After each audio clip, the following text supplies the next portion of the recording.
वज़ीर-ए-आज़म इमरान खान टेलीफोन करें तो शायद इसके ऊपर कोई गौर हो भी जाए। कोई फायदा नहीं होना, किसी को NRO नहीं मिलने लगा। स्पीकर के ऊपर नो कॉन्फ्रेंस करते हैं और उनकी बुलाई हुई किसी मीटिंग में शरीक नहीं हो। ये कौमी मुजरिम है। हुकूमत मजबूत खड़ी है, अपोजिशन के साथ या अपोजिशन के बगैर।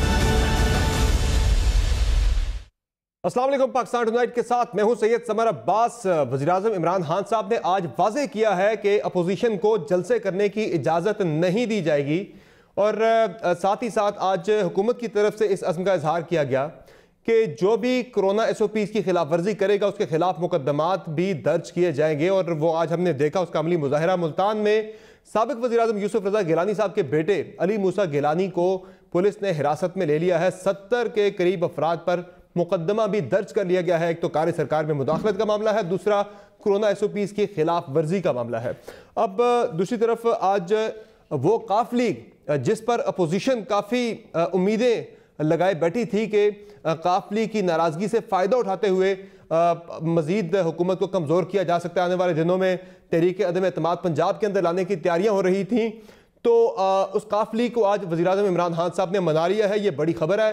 अब तक की इस वक्त की इमरान खान साहब आपसे कुछ देर पहले चौधरी शुजात हुसैन साहब से मिले हैं, उनकी अयादत की और उनसे मुलाकात के दौरान जितने भी गिले शिकवे थे वो ख़त्म हो गए और आगे मिलकर चलने पर इत्तेफाक हुआ। मज़ीद डिटेल्स भी इस मुलाकात की मैं आपके साथ शेयर करूँगा।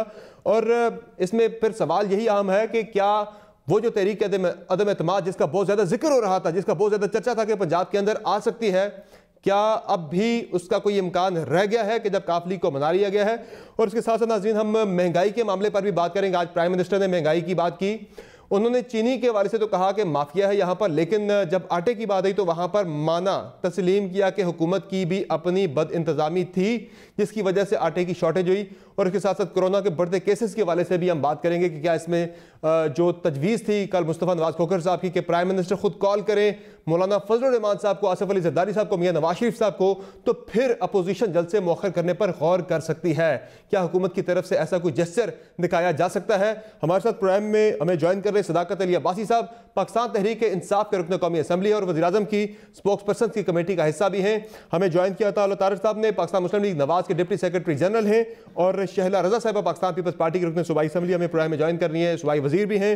और हम कोशिश करेंगे काफ लीग से भी हमें कोई रहनुमा ज्वाइन करें, हम मुलाकात की मजीद डिटेल्स भी लें। लेकिन जो अब तक की मेरी बात हुई है, अब से कुछ देर पहले चौधरी शुजात हुसैन साहब के बेटे चौधरी सालिक हुसैन से मेरी बात हुई और वो ये बता रहे हैं, जो इस मुलाकात के अंदर मौजूद भी थे, कि इमरान खान साहब ने चौधरी शुजात हुसैन साहब की अयादत की, उनकी खैरियत दरियाफ्त की और साथ ही साथ इमरान खान साहब ने यह बात की कि हमें मिलना चाहिए, हमें ज़्यादा मिलना चाहिए, हमें ज़्यादा मिलना चाहिए था, नहीं मिल सके, लेकिन आगे हम तवातर से मिलते रहेंगे और मिलकर आगे बढ़ेंगे। और काफली की तरफ से भी, काफली की क़यादत की तरफ से भी भरपूर सपोर्ट का इजहार किया गया है प्राइम मिनिस्टर को कि आपके जो भी आगे एजेंडाज हैं, जो भी आपके जो आगे प्लान्स हैं, उसमें काफली हर तरह के मामलात में आपके साथ मिलकर चलेगी, हर मामले पे आपके साथ भरपूर ताउन और भरपूर सपोर्ट की जाएगी। तो काफली के हवाले से जो बातें थी, काफली नाराज हो गई, तो उसका नाराज काफली को आज प्राइम मिनिस्टर इमरान खान ने खुद जाकर चौधरी शुजात हुसैन की अयादत भी की और काफली को मना भी लिया है। और इस पर अब बात करते हैं अपोजिशन से कि क्या वो जो तहरीक अदम एतमाद पंजाब के अंदर आनी थी अब भी आ सकेगी या नहीं।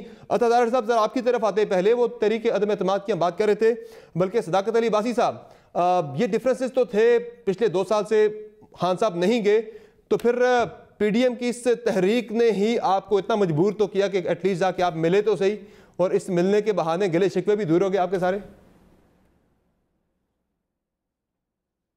जी सदाकत साहब। समर साहब बहुत शुक्रिया। आप सहाफ़ी हैं, आपकी मर्ज़ी है कि जहाँ से जैसे मर्ज़ी बातें आप अपना तज्जिया कर सकते हैं। काफ लीग और हम एक थे, हमारे पास भी बड़े लिमिटेड ऑप्शंस हैं और काफ लीग के पास बड़े लिमिटेड ऑप्शंस हैं, और हमारा एक बाकायदा एक इत्तेहाद है और हर हफ्ते कैबिनेट का इजलास होता है जिसमें उनके वज़ीर बैठे होते हैं। इसके बावजूद अगर कोई आपके मीडिया में या एक परसेप्शन में कोई नाराज़गियाँ थी और काफ लीग की तरफ से ये डिमांड थी कि उन्हें ज़रा बड़े लेवल पे ब्रॉड बेस मुशावरत में उनको शामिल नहीं किया जाता, तो वो उस हवाले से वो गिला भी दूर हो गया। लेकिन ये सारी बातें अपनी जगह पे, PDM बेचारी कौन सी PDM, एक जलसा हुआ था गुजरावाला में, अच्छा खासा बड़ा जलसा था, मुनासिब था, उधर मियाँ साहब ने तकरीर की और वो तकरीर मियाँ साहब ने खुद ही अपनी हिट विकेट हो गए, विकेट पे बल्ला मार दिया। अगली दफ़ा जलसा हुआ कराची में, वहाँ उनको तकरीर नहीं करने दी गई, और उसके बाद हर अगले दिन वो PDM जिस सीढ़ियों पे चढ़ती थी उतरते उतरते आके इकट्ठी धड़ाम से गिरी जाके गिलगित बल्तिस्तान में। और अब वैसे तो कोरोना है और वाकई एक सीरियस वबा है, अल्लाह ताला सबको महफूज रखे, लेकिन मैं इनको मशवरा दूंगा, ये सियासी बात कर रहा हूँ कि इसी के पीछे आप बस अब ठीक है, पेशावर का जलसा तो इतना फ्लॉप हुआ है कि ख़त्म करें जलसे, आए मिल बैठ के तो आप वैसे सदाकत अली अब्बासी साहब, इतना मामला सिंपल भी नहीं था जितना आप समझ रहे हैं। बजट के दौरान भी डिनर पर बुलाया गया था, शैये पर काफ लीग नहीं आई थी। उसके बाद भी पिछले दिनों जब प्राइम मिनिस्टर ने इस दौराने पर दावत दी तो ना सिर्फ काफ लीग ने आने से इनकार किया, बल्कि मोहन सलाई साहब का ट्वीट जो है वो सबके सामने है कि हमारा जो इत्तेहाद है वो खानों के लिए नहीं, कुछ और मामला पर है। बहरहाल उनकी तरफ से नाराजगी का भरमरा इजहार कर दिया गया था उस ट्वीट के दौरान भी, उसकी जो लैंग्वेज थी। लेकिन मेन चीज़ तो यही है, फिर ये PDM ही है कि जब प्रेशर आप पर बढ़ा तो फिर आप मजबूर हुए कि जाके चले मिल लिया जाए चौधरी साहब से। और शिकवा ही उनका यही था कि आप जिस तरह आपने खुद माना भी कि उनके थे ग्रीवेंसेस कि आप बड़ी जो डायलॉग और डिस्कशन है, पॉलिसी मेकिंग, आप उसमें उन्हें बिल्कुल एतमाद में नहीं ले रहे थे, तो अब फिर आपको जाना पड़ा उनके पास, खुद खान साहब को। देखिए बात यह है कि वो हमारी कैबिनेट का हिस्सा हैं, तमाम फैसले हुकूमती काबीना में होते हैं। ये नवाज शरीफ साहब का दौर तो है नहीं कि बड़े भाई, छोटे भाई और समधी और बेटी बैठ के फैसला कर लेंगे। बहुत सारे इजलास पाकिस्तान की तारीख की वाहिद कैबिनेट है जो हर हफ्ते होती है और प्रोफेशनल तरीके से काम हो रहा है, तो वो उस हवाले से उनकी थी। लेकिन ये तो आपको पता पाकिस्तान में कोalition गवर्नमेंट की डायनामिक्स हैं कि जो आपकी अलाइड पार्टीज होती हैं वो ज़्यादा से ज़्यादा अपना हिस्सा भी मांगती हैं और ज़्यादा से ज़्यादा अपनी इन्वॉल्वमेंट भी चाहती हैं। मेरा ख्याल है कि ये हमारा, जैसे मैंने कहा कि सियासी ऑप्शंस हमारे पास भी कम है, उनके पास भी कम है, और APDM के पास, ये जो PDM है, इनके पास तो बेचने के लिए सौदा ही खत्म हो गया। तो ये मनाया जाना PDM को, सॉरी काफ लीग को PDM के लिए धचका, आप इसे कह सकते हैं, इसका मतलब है फिर एक और धचका, जैसे कि अगर आपकी जुबान में इनका धचका नवाज शरीफ साहब का वो बयानिया है, वो बयानिया है जो नवाज शरीफ साहब ने लिया, जिसको बिलावल साहब ने भी डिसऑन कर दिया। वो बयानिया है जिसको गिलगित बल्तिस्तान में लोगों ने रद्द कर दिया। वो बयानिया है जिसके बदले में पेशावर में इतना बड़ा एक 11 पार्टियां मिलके तो 5,000 बंदा भी नहीं इकट्ठा कर सके। तो वो खुद ब खुद एक इनका गिरना है। हमारे मामलात अपने, इनके मामलात अपने। अब मैं इनको कह रहा हूं कि कोरोना बढ़ गया, ठीक है, और वैसे ये वबा उस पर आएंगे, लेकिन अच्छा मौका है, आप अपने जल से खत्म कर दें। कोरोना वाले मामले पर आएंगे। अता तारड़ साहब, ये जो काफ लीग के साथ जो थोड़ी बहुत भी उम्मीद वाबस्ता थी अगर अपोजिशन को, और बड़ा इस पर कैश भी किया जा रहा था पॉलिटिकली कि देखें जी हुकूमत के अपने इत्तेहादी नाराज हैं, वो तो खान साहब ने आज मना लिया काफ लीग को, और काफ लीग की तरफ से बड़ी भरपूर सपोर्ट का इजहार किया गया है कि आपके आगे जितना भी टेन्योर आपका है, हम खुल के हर मामले में आपकी सपोर्ट करेंगे, भरपूर सपोर्ट करेंगे। तो गिले शिकवे तो दूर हो गए। वो जो पंजाब के अंदर बात हो रही थी एक तहरीक के अदम एतमाद के हवाले से, क्या वो आएगी या नहीं आएगी काफ लीग के बगैर भी? देखिए असवर साहब, ये ज़बरदस्ती की शादी है, ये चल नहीं सकती। ये आपको भी पता है, मुझे भी पता है, और ये मेरे भाई सदाकत अब्बासी साहब को भी पता है। वज़ीर आज़म साहब अंदर से शदीद नफरत करते हैं चौधरी परवेज़ इलाही साहब से, और वो बाकायदा निजी महफिलों में उनका नाम बिगाड़ के उनको पुकारते हैं, उनकी शक्ल के हवाले से बातें करते हैं। आपको कैसे पता लगा? ज़बान ज़दे आम है, कुछ छुपी हुई बात है नहीं, बस कहीं ना कहीं से खबर आ जाती है। बहरहाल हैविंग सेड दिस, आप देखिए कि जिस तरीके से ये बात शुरू हुई, जब चौधरी मोहन इलाही को मिनिस्टर बनाना था, वज़ीर आज़म ने कहा जी मैं खुदकुशी कर लूंगा, मैं नहीं बनाऊंगा। वो पार्लेज चलते रहे। इवेंचुअली चौधरी साहिबान ने कहा जी हमें इज्जत बड़ी प्यारी है, हमने नहीं बनवाना वजीर, आप मत कैबिनेट में इंक्लूड कीजिए चौधरी मोहन इलाही को। उसके बाद जहांगीर खान तरीन साहब के जिम्मे ये टास्क आया, वो बाहर चले गए, फिर वापस आ गए। तो मैं आपको बताऊं, अंदर से कदूरतें इतनी हैं, अंदर से नफरतें इतनी हैं कि अगर ये ऑप्टिक्स के लिए फिलहाल बुजदार की सीट बचाने के लिए ये इमरान खान साहब चले भी गए हैं, तो मैं इस मीटिंग को कोई इतना मानी खेज नहीं समझता। और देखिए जब आई हो ना जी, तो फिर 1 घंटा लगता है और अदम एतमाद आ जाती है और वो कामयाब भी हो जाया करती है। तो अदम एतमाद तो असल में बुजदार साहब पे इस अवाम का है, पंजाब की अवाम का, जिन पे वो मसलत किए गए हैं, और वो इतना इररेलेवेंट आदमी, उसका नाम ही क्यों नहीं लेता। उसका नाम लेना लोगों ने बंद कर दिया है। बहरहाल मेरी तो जो बात हुई है चौधरी सालिक साहब के साथ जो इस मीटिंग के अंदर मौजूद थे, उन्होंने जो बताया, उन्होंने कहा जी डिफरेंसेस वगैरह कोई भी नहीं है, आगे हम मिलकर चल रहे हैं और भरपूर सपोर्ट का इजहार किया गया प्राइम मिनिस्टर को काफ लीग की क़यादत की तरफ से, चौधरी शुजात हुसैन साहब की तरफ से और परवेज इलाही साहब की तरफ से कि हाँ साहब हम आपके साथ हर मामले में खुलकर ताउन करेंगे, भरपूर ताउन करेंगे। देखिए वो ऑब्वियसली जो अभी हालात हैं, जिस तरीके से ये मीटिंग हुई है, कहना तो यही है ना जी, ये तो नहीं कह सकते कि जी हमारे घर आए थे तो हमारी कोई बात नहीं बनी। ये इसी तरह होगा, मगर आप देखेंगे कि वो अंदर से इतना फट चुके हैं और एक इररेपरेबल लॉस कॉज हो चुका है। और आप गवर्नेंस के इश्यूज पे, ट्रांसफर पोस्टिंग्स के इशू पे कोलिशन गवर्नमेंट्स राजी नहीं हैं, इनके कोलिशन पार्टनर्स राजी नहीं हैं। वजीर आजम आए और उनको पता है कि आने वाले दिनों में एहतजाजी तहरीक में भी शिद्दत आएगी, वो फेस सेविंग के लिए उन्होंने जरूर किया, मगर मैं बहुत सारी अंदर की बातें जानता हूं, मेरा ख्याल है ये बहुत देर चलने वाला इनका मामला नहीं है। चलिए वो अंदर की बातें आपसे जरा दोबारा जानेंगे। शैला रजा साहिबा, रिपोर्ट्स तो ये भी आ रही थी कि आसिफ अली जरदारी साहब ने यकीन दहानी करवाई थी मियां नवाज शरीफ साहब को टेलीफोन पर कि आप लेके आए पंजाब में तहरीक अदम एतमाद, काफ लीग की जिम्मेदारी मैं उठाता हूं। इस तरह की खबरें बड़ी ओपन नहीं आई, इनकी तरदीद कोई नहीं आई पीपल्स पार्टी के टॉप लीडरशिप की तरफ से, ज़ाहिर कुछ था इसमें। तो अब तो काफ लीग की तरफ से बड़ा वाज़ेह हो गया कि वो तो हुकूमत के साथ चलेंगे, अगले 3 साल भी उनके साथ भरपूर ताउन करेंगे। तो फिर कैसे आप पंजाब के अंदर तब्दीली लेकर आएंगे? अच्छा, पहली बात यह कि वो 3 साल मिलेंगे तो करेंगे ना। 3 साल उनके पास नहीं है। और दूसरी बात यह कि बात नहीं सुनी, थोड़ा सा वक्त है, अब तो इनके अंदर बातें होने लगी। कभी चौधरी साहब को बना रहे हैं, चौधरी बरादरान को बना रहे हैं, तो उससे पहले खबरें आ रही हैं कि नदीम अफजल चंद से भी लड़ाई हो गई, उससे पहले मैंगल ग्रुप पीडीएम में आ गया। तो हुकूमत तो वैसे भी मेजॉरिटी खो चुकी है। और रही बात ऐसी, मैंने कोई बात नहीं सुनी, इस तरह की बातें चल जाती हैं। साहब तो असेंबली के मेंबर ही नहीं है, उनके नाराज होने से कौन सी मेजॉरिटी खत्म होगी? और उनसे मेरी कल बात हुई है, वो तो ऐसी किसी भी खबर की तरदीद कर रहे हैं। देखिए, अगर वो पीडीएम में आ गए हैं तो इंसान एक साथ 2 जगह तो अपनी पार्टी को नहीं रख सकता ना। अगर वो पीडीएम के 26 नुकाती एजेंडे में है, इसका मतलब है वो हुकूमत के साथ नहीं है। नहीं, मैं चंद साहब की बात कर रहा हूं, आपने कहा था कि क्या हो रहा है। अच्छा, थोड़ा सा रिकॉर्ड की दुरुस्तगी के लिए, क्योंकि सदाकत अब्बासी ने कहा कि सियासी बातें करनी चाहिए, तो भाई गिलगित बल्तिस्तान में पीडीएम इलेक्शन नहीं लड़ी है और तमाम पार्टीज ने अलग अलग इलेक्शन लड़ा है। अलबत्ता आपको वो जो आज़ाद उम्मीदवार हैं जिनके लिए इमरान खान का फरमान है कि वो अपनी कीमत लगाने के लिए लड़ते हैं, आपको खरीदने पड़े, ठीक है, फिर आपकी हुकूमत बनी है। अब आ जाते हैं हम इस बात पर कि क्या ऐसी बातें हैं कि वजीर आजम साहब काफी के घर गए।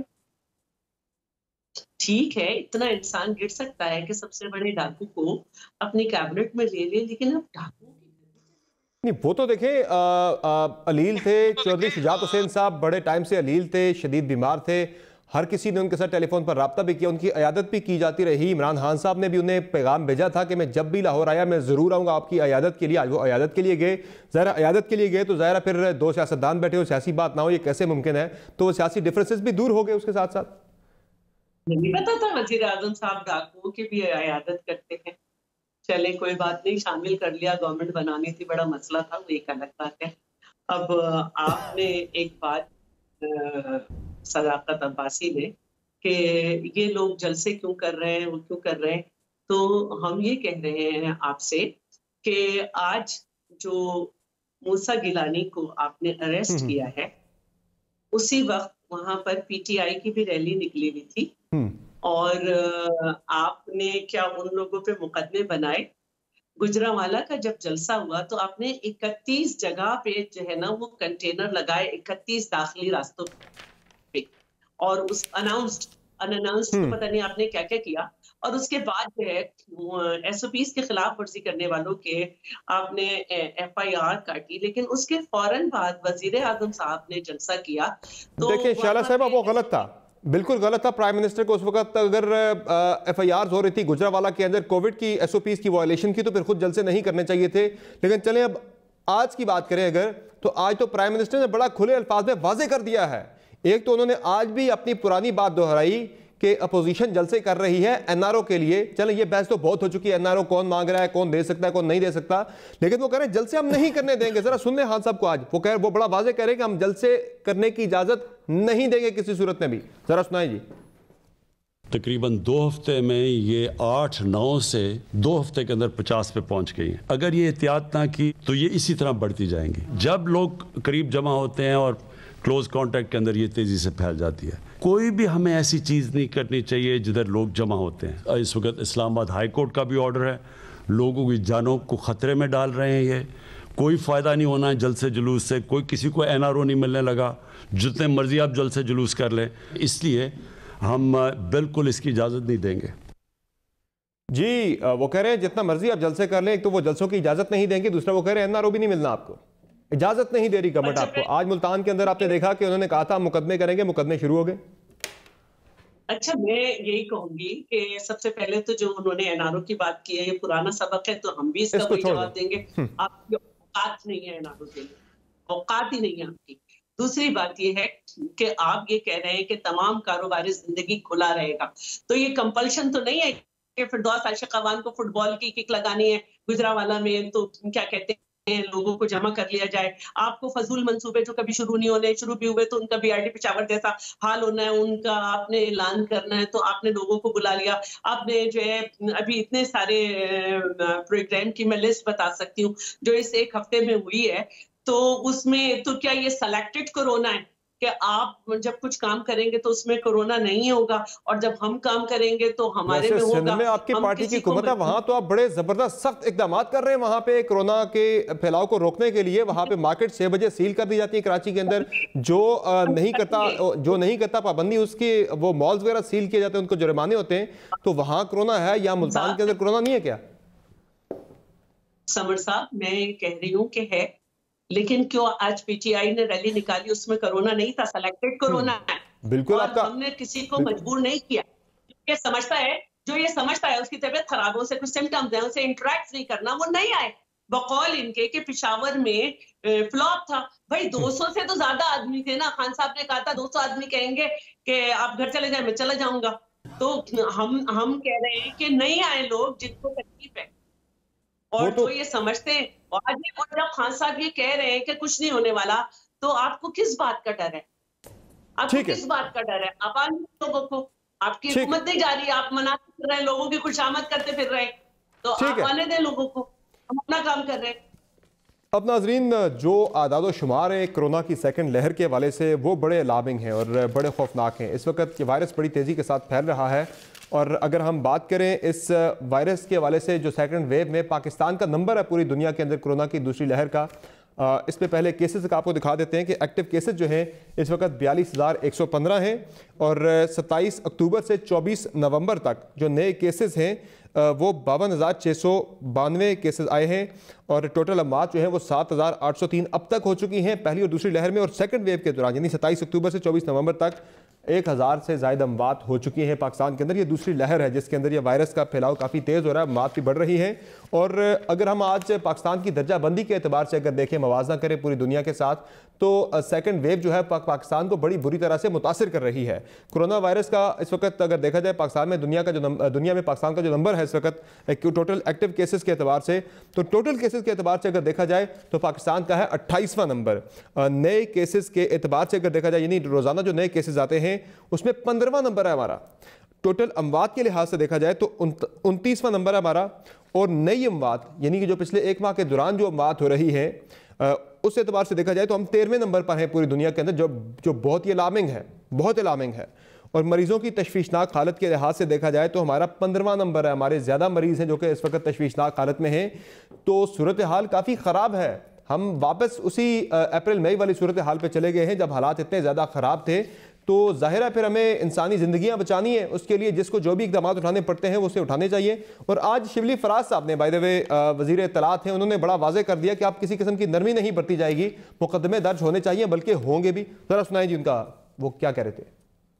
ये बड़ी बदकिस्मती है कि अपोजिशन ने एक बार फिर अपनी गैर जिम्मेदारी का सबूत दिया। अपने खानदान इनके घरों में बैठे होते हैं और ये अवाम को बेवकूफ़ बनाने के लिए उनको खतरे में झोंक देते हैं। ये तो चाहते हैं कि मुल्क में खुदा न खास्ता एक ऐसी सूरत हाल पैदा हो जिससे कि बेरोजगारी भी बढ़े और अस्पतालों पे भी बोझ पड़े। हुकूमत इस बात पे मजबूत खड़ी है, अपोजिशन के साथ या अपोजिशन के बगैर हर वो इकदामात करेंगे जो पाकिस्तान के शहरी हैं उनकी हिफाजत की जाए। ये कौमी मुजरिम हैं, उन मुंतज़मीन और जो सियासी लीडरान जो कि वहाँ पे मौजूद होते हैं उनके खिलाफ FIR दर्ज होनी चाहिए और इंशाअल्लाह होगी। जी, FIR दर्ज होनी चाहिए और दर्ज होंगी भी। और आज आपने देखा शाम में अली मूसा गिलानी को गिरफ्तार कर लिया गया पुलिस की तरफ से और 70 से ज़ायद पीपल्स पार्टी के कारकुनान के खिलाफ मुकदमा दर्ज किया गया है, कोरोना की SOPs की वायलेशन का भी और कार्य सरकार में मुदाखलत का भी। तो सदाकत अली अब्बासी साहब जो बात करी शैला रज़ा साहिबा, ये चलो ठीक है, आपने कहा एक आपने अपनी पॉलिसी अनाउंस की कि नहीं इजाज़त देंगे और जो लोग करेंगे वायलेशन उनके खिलाफ मुकदमात होंगे, वो मुकदमात आज दर्ज होना शुरू हो गए। लेकिन जो शैला साहब पूछे, आज PTI के भी कुछ लोगों ने वहाँ पर रैली निकाली, मैंने फुटेजेस भी देखी हैं, चल रही है सोशल मीडिया पर, तो उनके खिलाफ कोई मुकदमा नहीं हुआ। तो ये जो सेलेक्टेड आपकी जो एक इसमें अप्रोच है, सेलेक्टिव अप्रोच है कि किसी के खिलाफ कार्रवाई करनी है, किसी के खिलाफ कार्रवाई नहीं करनी, यहां से मामला बिगड़ता है सारा। जाके कार्रवाई करनी है, फिर सबके खिलाफ एक जैसी कार्रवाई करें, फिर किसी को एतराज भी ना हो। नहीं समर, अगर मैंने वैसे देखी नहीं वो वीडियो, अगर ऐसा कुछ है तो उसको बिल्कुल उसके खिलाफ भी कार्रवाई होनी चाहिए। जिस तरह बिल्कुल राइटली बिलावल साहब के घर में उनकी बहन की मंगनी की हमने खबर सुनी, उन्होंने कहा जी जो कोविड का टेस्ट लेके आएगा वो अंदर आ सकता है, तो ये भी उनकी अच्छी बात है, हिफाजती तदाबीर है। बिलावल साहब का सुना है उनके किसी असिस्टेंट को कोरोना हो गया, वो अपने आप को क्वारंटीन कर लिया, बिल्कुल सही कर लिया। ये बातें सारी उनकी अच्छी हैं, काबिल तकलीद है। लेकिन जहाँ पाकिस्तान के गरीब लोग होते हैं, आम लोग होते हैं, उनको आप कोरोना से मरने दें, ये कहाँ की मंतक है और कहाँ की लॉजिक है? तो मैं समझता हूँ कि बिल्कुल इस पर सख्ती से कार्रवाई होगी। पेशावर में हालांकि लोगों ने इनको रद्द किया, इतना मदरसे के वहाँ बच्चे मौलाना जो JUI के पार्टी के जो हैं वो भी नहीं आए, लेकिन इसके बावजूद जितने भी आए वो पेशावर में वो कोरोना फैलाने का बायस बने।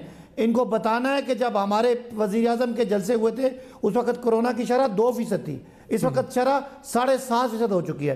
तो मेरा ख्याल है कि एक तो ना तो इनके पास कोई हासिल वसूल होना है, मतलब इनका बड़ा वाज़े इख्तलाफ है पीपल्स पार्टी और PMLN का।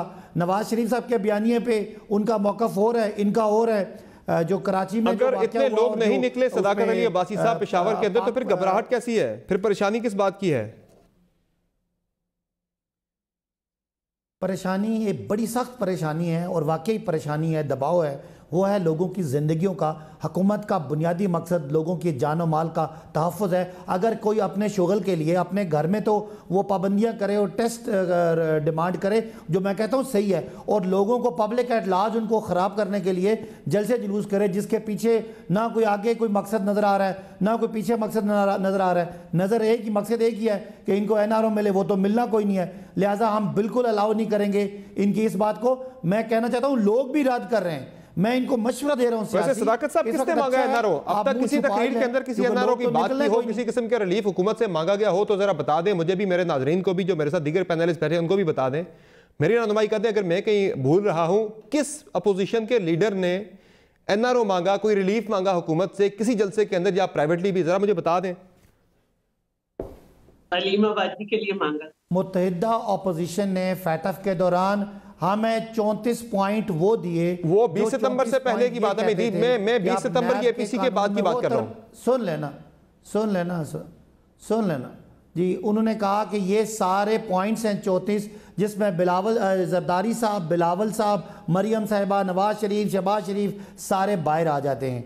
और उसके बाद जब इनको नहीं मिला, मरियम साहिबा से पूछें, हमने मुज़ाकरात करने हैं, वो जो मोहम्मद जुबैर साहब थे वो क्या लेने गए हुए थे? वो इमरान खान साहब के पास तो नहीं आए थे मुलाकात करने के लिए ना। जब इमरान खान को घर भेज दें, वो तो इमरान खान साहब के पास तो मुलाकात करने नहीं आए थे, प्राइम मिनिस्टर के पास तो नहीं आए थे मुलाकात करने के लिए। वो मिलता है अल्टीमेटली पार्लियामान ने सुन लेना, वो अपनी बारी पे बोलिएगा, बात तो करने दें। अल्टीमेटली इनका ख्याल है कि जहां से ये पहले NRO लेते रहे, सुन लेना, जहां से ये पहले NRO लेते रहे, जहां ये मुख्तलिफ जगहों इदारों के दबाव डाल के ये नैब का कानून ख़त्म कराना चाहते हैं, जो कभी नहीं होगा, चाहे मियाँ साहब वापस आए या ना आए। लेकिन ये एहतसाब का अमल जारी रहेगा। जो पकड़ा जाएगा वो इंशाल्लाह उसका पूरा हिसाब लेंगे। ये जो दबाव डालने की बातें ये इमरान खान के सामने नहीं चलेंगी।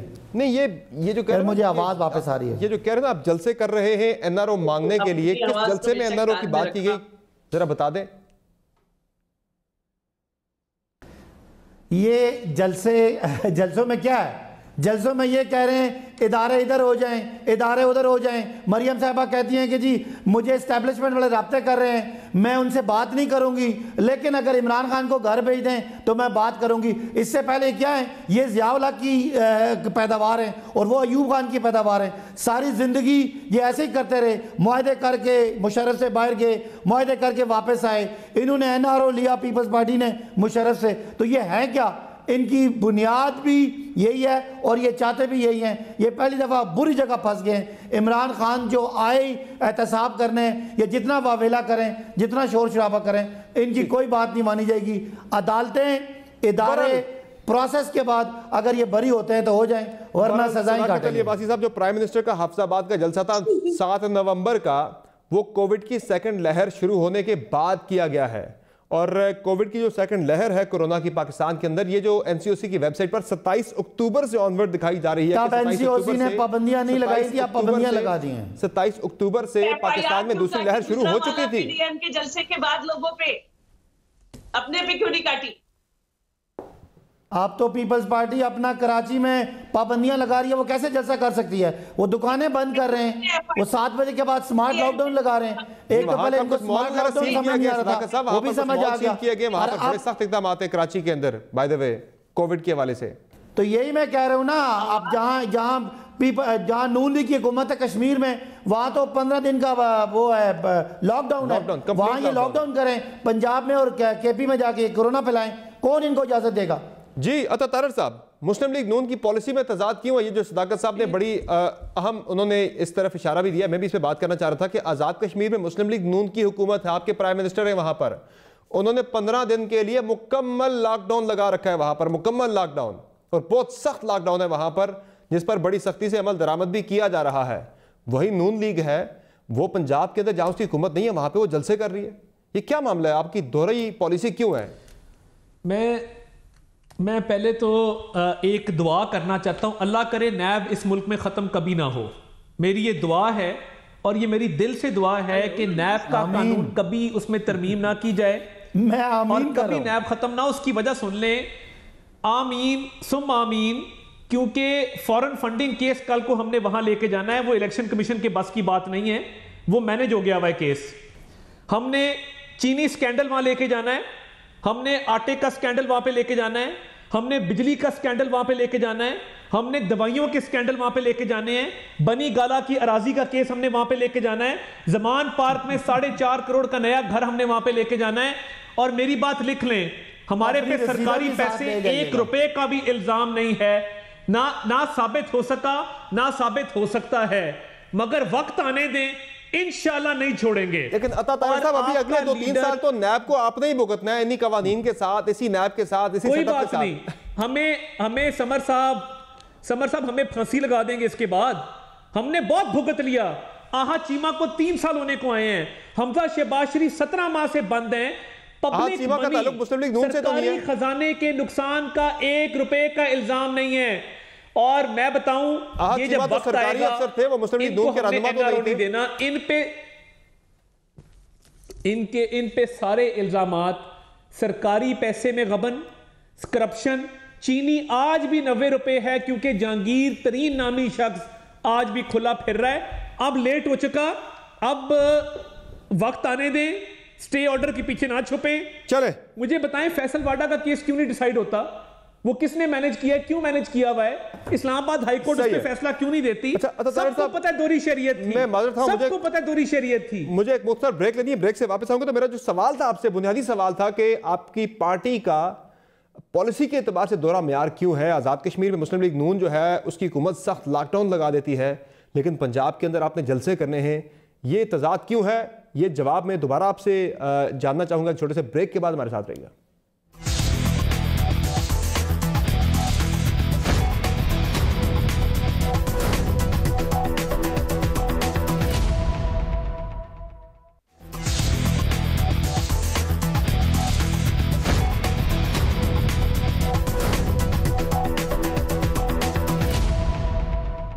Welcome back to the show. नाज़रीन, ब्रेक से पहले बात हो रही थी कि मुस्लिम लीग नून की पॉलिसी में तजाद क्यों है। आज़ाद कश्मीर में मुस्लिम लीग नून ने सख्त लॉकडाउन लगा रखा है वहाँ पे उनकी हुकूमत ने, लेकिन पंजाब के अंदर जलसे कर रहे हैं और जलसों की बड़ी वहाँ पे ज़बरदस्त मुहिम भी चल रही है कि जो जलसा करना है 13 दिसंबर का लाहौर में, और फिर मुल्तान का जलसा उस वाले से बड़ी एक्टिव है ये पार्टीज। अता तारिर साहब, ये तजाद क्यों है जी?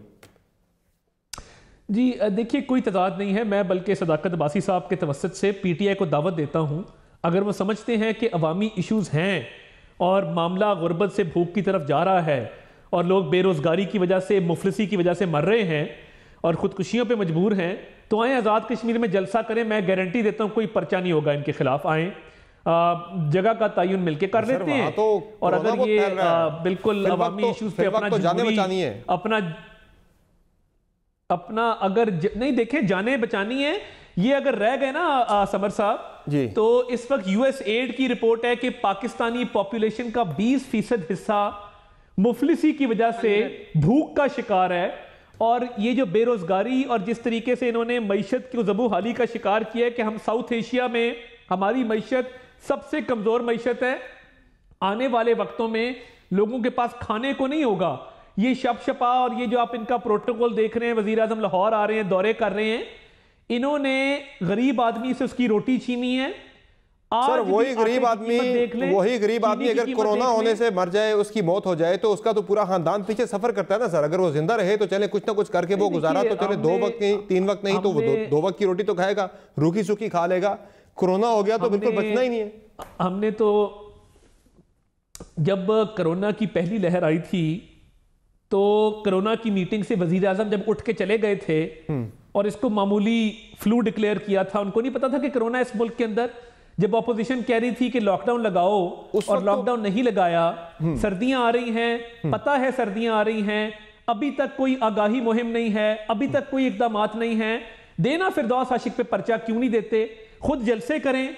ये कोई स्मार्ट कोरोना है जो सिर्फ पीडीएम के जलसों में जाता है, बाकी सबको खुली छूट है। आप कह रहे हैं कि हुकूमत गलत काम कर रही है, आप भी गलत काम करेंगे? नहीं, हम देखिए, हम तो इस हुकूमत से छुटकारा चाहते हैं ताकि कोरोना से भी निपटा जा सके ठीक तरीके से। इनको घर भेजें ताकि गरीब आदमी को सुख का सांस ले सके, ठीक निपटा जा सके। आज दुनिया में तारीफें हो रही है इस मुल्क में। इमरान खान साहब की जो हिकमत अमली है उसकी तारीफें हो रही है। आज वर्ल्ड इकनॉमिक फोरम ने पाकिस्तान स्ट्रेटजी डे मनाया कि इमरान खान साहब का खिताब भी था कि बड़ी जबरदस्त हिकमत अमली थी पाकिस्तान की कोविड से निपटने की। बहरहाल मैं दोबारा आपकी तरफ आता हूं। आता साहब, कल एक तजवीज़ आई थी पाकिस्तान पीपल्स पार्टी के रहनुमा और बिलावल भुट्टो जरदारी साहब के तर्जुमान मुस्तफा नवाज खोखर साहब की तरफ से, और वो बड़ी डूएबल थी। वो कह रहे थे कि प्राइम मिनिस्टर खुद रब्ते करें अपोजिशन की टॉप लीडरशिप के साथ तो सोचा जा सकता है, गौर किया जा सकता है जलसे मौखर करने के वाले से। वो तजवीज़ जरा सुना दीजिए दोबारा से।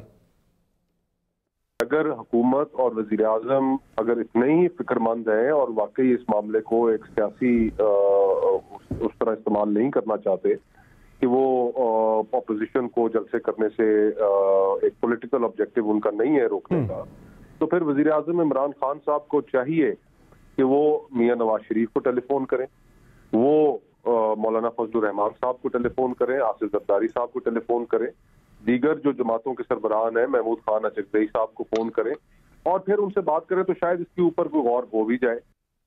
जी शहरा रजा साहिबा, ये जो मुस्तफा नवाज खोखर साहब बात कर रहे थे, ये उनकी पॉलिसी है या पार्टी पूरी की पॉलिसी? चूंकि वो तर्जुमान है बिलावल भुट्टो जरदारी साहब के, तो उनकी बात को जरा वजन दिया जाता है। वो जो बात कर रहे हैं कि ये तजवीज़ शायद पार्टी की टॉप लीडरशिप की तरफ से आई है कि अगर खान साहब फोन करें तमाम लीडरशिप को तो फिर गौर किया जा सकता है जलसे मौखर करने पर। हाँ, मुस्तफा नवाज खोखर ने जिम्मेदारी से बात की होगी और मैं ये समझती हूँ कि आपकी बातों से मुझे अंदाजा हुआ कि आप ये समझते हैं कि गरीब और पिसे हुए लोग इन जलसों में जा रहे हैं, क्योंकि आपने कहा कि उन गरीबों को अगर कोरोना हो गया, तो हम बात यही कर रहे हैं 80% अवाम गरीब है और 50% से ज्यादा गुर्बत की लकीर से नीचे है और 20% लोग हंगर मतलब भूख का शिकार हैं। ये हमारी रिपोर्ट नहीं है। आप जब बात करते हैं तो मैं सदाकत अब्बासी साहब की टामक टुइयां सुन रही थी जो टाइम किल करने के लिए मार रहे थे। मैं उनको ये बताना चाहती हूँ कि हाँ, हम जो हैं वो नैब के कानून के खिलाफ हैं, क्योंकि ये ड्रैकोनियन लॉ है और इसको जो है ख़त्म होना चाहिए। ये पाकिस्तान के आइन से मुतसादिम है, ये ह्यूमन राइट्स की शिकों से मुतसादिम है, ये यूएनओ के चार्टर से मुतसादिम है। इसको ख़त्म होना चाहिए। इस कानून से बढ़ के आप ड्रैकुला हैं। आप तो इमरान खान साहब तो ये कानून नहीं लेकर आए ना, ये कानून इमरान खान साहब तुम नहीं लेकर आए ना। एक मिनट जी हाँ, नहीं लाए। इन्हीं जैसे दिमाग का जो है मुशर्रफ लेकर आया था, जिसके साए ये परवान चढ़े, जिसने अपनी किताब में लिखा कि हमारा इनसे ये मसला था कि ये 100 सीटें मांगना चाहते थे और हम इन्हें कम देना चाहते थे। हाँ, हमने नहीं जाने दिया, अदालत उसको जिसने जाने दिया वो पता है, और हमने उसे कोई गार्ड ऑफ ऑनर नहीं दिया था। वो GHQ में रहता था, इसलिए घिसी पिटी बातें नहीं करिएगा। 10 साल चला है घिसी पिटी बात किया इसमें। भाई आप लोगों ने चलाया ना इस चीज को, एक कानून को चलाया आप लोगों ने, इसमें घिसी पिटी बात क्या है, इसमें चलाया आप लोगों ने।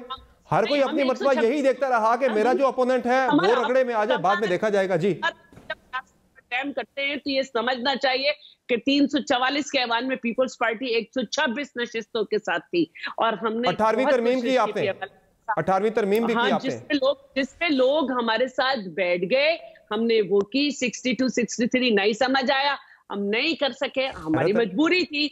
तो मैं हैरत की क्या बात है, तारीखी हकीकत है कि नहीं, मैं यही कह रहा हूं ना कि 2/3 अक्सरियत से आप लोग 18वीं तरमीम कर गुजरे, आपसे नैब का लॉ चेंज नहीं हो सका। विल का मसला या कहीं ना कहीं तो नजर आता है ना। फिर जमातों को समझ आया, वो हम कर सके। जिन वहां पे हम लोगों को कायल नहीं कर सके, वो हम नहीं कर सके। ये मैं बताना चाह रही हूँ। इमरान खान ये कर सकते थे, इनके साथ हम सब खड़े थे, लेकिन इनका मुस्लिम लीग नून भी कर सकती थी, आप उनके साथ खड़े थे, लेकिन मुस्लिम लीग नून का नाम भी लेना, फिर सिर्फ इमरान खान पे क्यों डाल रही है मामला। मैं यही बता रही हूँ, लेकिन अब मुस्लिम लीग को समझ आ गया था, तो PTI उस पोजीशन पे खड़ी हो गए। वो मजबूर भी थे, बहन को NRO दिलाना था, जहांगीर तरीन को दिलाना था, PTI फंडिंग में लेना था, इन सब में लेना था, तो दूसरों की बात कैसे करते। तो मैं आपको ये बताना चाह रही हूँ कि अगर ये माजी में जाएंगे तो ये परवेज मुशर्रफ की किताब को नहीं झुटला सके।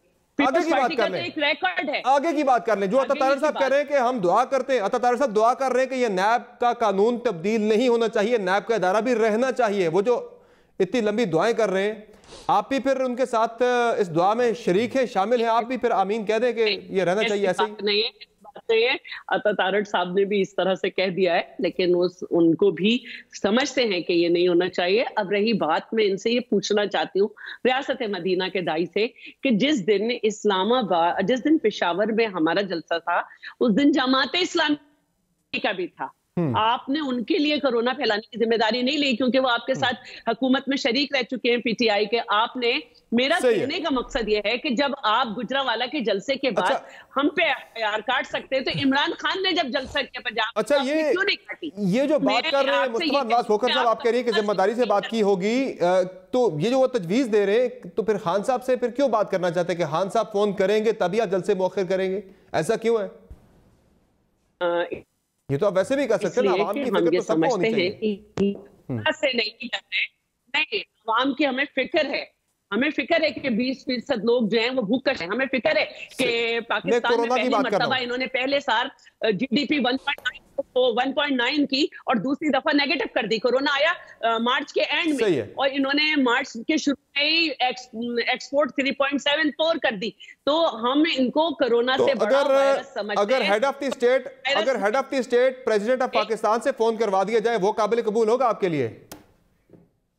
ये कि हम ये समझते हैं कि वो सीरियस नहीं है, वो अपनी बात के लिए, अपनी हुकूमत बचाने के लिए चौधरी बरादरान क्या जा सकते हैं, लेकिन हमें नहीं कर सकते। अच्छा, सारी एक्टिविटीज की इजाजत दे सकते हैं। मैं माजरत खां, मुझे एक ब्रेक लेनी है यहाँ पे, कुछ अहम ब्रेक लेनी है। ब्रेक से वापस आते हैं, जरूरी ब्रेक है, इसके बाद डिस्कशन को कंटिन्यू करेंगे। हमारे साथ रहिएगा।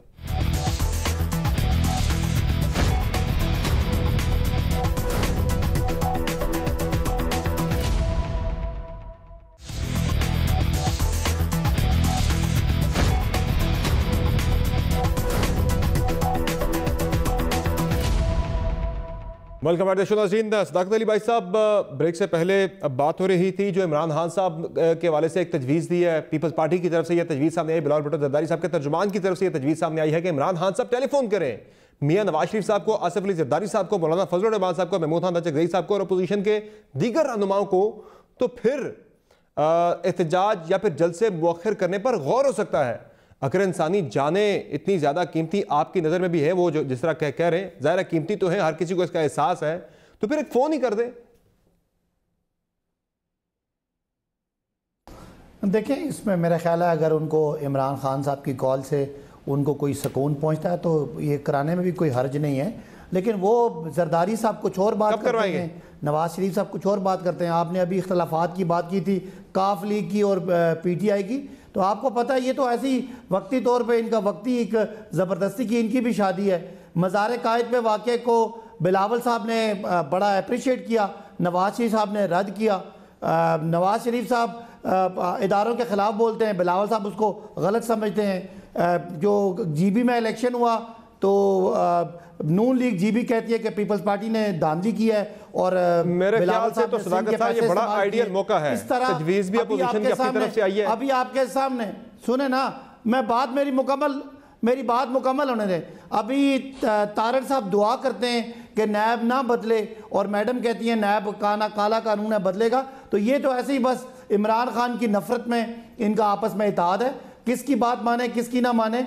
मेरा ख्याल है कि आज जो मीटिंग हुई जिसमें पार्लियामान में मीटिंग की, स्पीकर ने इन सब को बुलाया, इन सब ने वहाँ ना आके ये इस बात को बड़ा वाजे कर दिया कि इनके नज़दीक अपनी जानों की तो अहमियत है, कौमी जो लोग हैं उनकी जानों की कोई अहमियत नहीं है। और एक पार्लियामान जैसा मोतबर इदारा जिसकी ये बड़ी बातें करते होते थे, आज वहाँ की मीटिंग को वो तो कह रहे हैं ना, वो तो कह रहे हैं कि हमें स्पीकर पर एतबार नहीं रहा। तारड़ साहब ने एक और बात की, चलें वो पर इनके लिए कोई अलग लेके आएंगे बंदा। तारड़ साहब ने एक और बड़ी हैरान कुन बात की कि कश्मीर में 15 दिन का लॉकडाउन है, कोई आम आदमी नहीं निकल सकता, लेकिन ये अगर कहें तो वहाँ पे जलसा हो सकता है। तारड़ साहब इस अल्फाज पे गौर करें कि ये हम समझते थे कि कश्मीर में हुकूमत आइन और कानून पे चलती है और हर बंदे का हक बराबर है। आप तो कह रहे हैं कि मैं वहाँ लॉकडाउन में भी जलसा कर सकता हूँ, तो मेहरबानी करके इन चीज़ों को गौर करें। अगर आपको हुकूमत की तरफ से कोई लिफ्ट करानी है तो वो कराने के लिए तैयार है। अब इमरान खान साहब के पास इतना मेरा नहीं ख्याल कि वो वक्त है कि वो एक एक बंदे को राजी करें, लेकिन कौमी सतह पे अगर कहीं इत्तफाक राय होता है तो वो बैठ के मेरा ख्याल है लोगों की ज़िंदगी बचाने के लिए और इनको भी फेस सेविंग देने के लिए, क्योंकि ये फंस चुके हैं पेशावर के जलसे के बाद। इनको पता है कि अब लोग नहीं निकलने, तो इनको भी हम चाहते हैं कोई रास्ता दें, ये कहीं खुदकुशी ना करें कोई सियासी, इनको फेस सेविंग देके हम निकालते हैं। ये इनको फेस सेविंग मांग रहे हैं। इमरान खान साहब की टेलीफोन कॉल इनको गिरती अगर इंसानी जिंदगियों के लिए ये फेस सेविंग भी देनी पड़े, मेरे आपको दे देनी चाहिए। अगर फेस सेविंग की कुछ भी कहे दे देनी चाहिए आपको, बजाय ये कहना कि ये NRO के लिए हो रहा है तो ये गलत है। फेस सेविंग है ये जो भी है इस वक्त मेरे ख्याल से ह्यूमन लाइफ सेविंग के लिए आपको ये देना चाहिए। इनको जी शैला साहब आप कुछ कहना चाह रही हैं? इनको फेस सेविंग पॉलिटिकल देनी चाहिए, मेरा ख्याल है टेलीफोन कर देना चाहिए इनको। ह्यूमन लाइफ सेविंग सदाकत अब्बासी का पूरा प्रोग्राम इनकी एक दिमागी सरसामी कैफियत का इजहार हो रहा है। और ये इस तरह की बात ना करें शैला साहबा, चले वो आर्गुमेंट उनका अपना आपका अपना आर्गुमेंट आप इस तरह की बातें भी ना किया करें। अगर दिमागी हैसियत की बात करें तो दिमाग तो ज़रदारी साहब का काम नहीं कर रहा। ऐसी बातें ना करें। सदाकत साहब आप भी गलत बात कर रहे हैं, मुझे नहीं गलत बात काम कर रहे हैं। नहीं गलत बात फिर आप दोनों कर रहे हैं इस तरह की बात। नहीं मैं कह रहा हूं ये क्या बात, आर्गुमेंट पे बात करें, आर्गुमेंट पे बात करें, फिर ये बात कहीं से कहीं पहुंच जाएगी। पहले इन्होंने चले खत्म करते नहीं होना चाहिए। चले खत्म करते नहीं होना चाहिए। चले आगे बढ़े, तरीका है ना कोई आगे बढ़े। मेरे पर टाइम बड़ा कम है। जी शैला साहब, जी शैला साहब का ठीक है, जिनका शैला साहब अपना दिमाग नहीं है, जवाब देने वाली बात नहीं है। और हम ये समझते हैं कि हुकूमत कोरोना से नहीं अपोजिशन से डर रही है। सदाकत साहब उल्टी बातें कर रही हैं, सुन ले सदाकत साहब। अगर इनको डर नहीं है नहीं, वो इनको तो हमारे ही लोग FIR मेरे बारे में बात करना आती है। और हम ये समझते हैं कि कोविड-19 जो है उसकी जो है वैक्सीन बन रही है और उससे इलाज शुरू हो जाएगा। लेकिन कोविड-19 के कोरोना वायरस डिजीज 19 है, उसका इलाज मुमकिन है। लेकिन इमरान खान वायरस डिजीज 2001 ने जो पाकिस्तान को नुकसान पहुंचाया है, जो तबाही लाई है, उसका इलाज सिर्फ इसी तरह मुमकिन है। ठीक है अता तारड़ साहब, ठीक है चले आपका पॉइंट आ गया। अता तारड़ साहब जो तजवीज़ दी है मुस्तफा नवाज खोखर साहब ने, पीपल्स पार्टी तो राजी हो गई है कि अगर खान साहब फोन करें तो वो जलसे मौखर करने पर गौर कर सकते हैं। अगर मियां साहब को फोन कर दिया जाए तो नून लीग भी गौर कर सकती है कि जल्द से मौखर कर देंगे फॉर टाइम बीइंग?